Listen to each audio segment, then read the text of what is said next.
Pastor Spell, let me start off with you. You decided to have Easter service this past weekend. How many in your congregation showed up? We actually had a total of 936 in our Sunday morning service yesterday morning.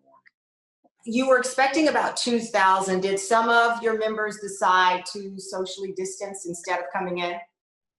It wasn't the social distancing. It was more of there are 2 cameras set up across the street from my church right now.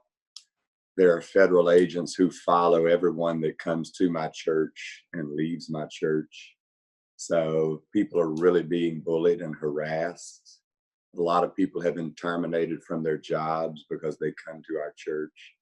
So it's not so much the fear of the virus as much as fear of the federal government. I know you've also been fined $500 every week for Defiant, it is a public order against large gatherings, including places of worship. Will you ever comply with this? Never comply. No, we will never comply with that. Pastor Williams, let me get you in. We did not bring you in so that there could be a battle over who's right or wrong, but you have a different point of view on this. You have chosen, as I did over Easter, to socially distance via, video conference, hold your service. Why were you compelled to do that instead of trying to defy the orders? We did it for several reasons. One, I did it personally because of my understanding of my role as a pastor. I'm a shepherd, so my job is not only to feed the flock, but to protect the flock. And so we decided that since we had an alternative, since we could go online, then it wasn't necessary for us to expose them unnecessarily to the COVID virus. Also, we did it because we thought the protocols and like were consistent with our love ethic, and that is what you mentioned earlier about loving your neighbor.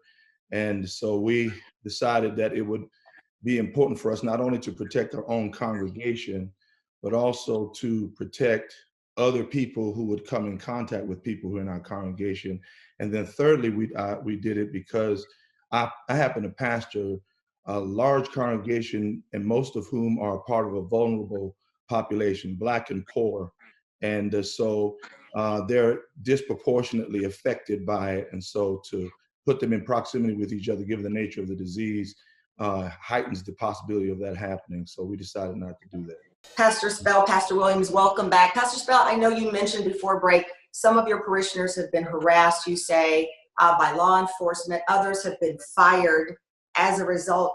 Is it worth it for those folks to lose their jobs and come in and worship as a consequence of it? Jesus said, if you deny me before men, then I'll deny you before my Father. No one is forced to come to our church. However, the church is everything to these people. What happened is they leave here on a Tuesday night service, and the media has their faces coming out of my sanctuary. They show up at work the next morning, and they were terminated by their employers because they were, quote unquote, exposed to the virus, at which point they were terminated. And now we have a civil rights attorney who has actually filed suit against each of those employers. What comfort are you offering your congregants who believe that the church is the people, not where you go to worship, where there's one, there's two, and you can worship any place? Well, part of their comfort, and they're anxious to come back to church as well, but they're willing to do this, and whatever mandates the government has is moot to us, because for us, the higher ethic is just making sure that people are safe from something that could kill them. So what we just, the solace that our people take is that they're making sure that people are alive. The mandates don't tell us we can't worship. It doesn't say we can't read the Bible. It doesn't say we can't pray. It doesn't say we can't. We're doing this temporarily. Well, I appreciate both of you joining us, Pastor Spell, Pastor Williams. We thank you for your time in this conversation.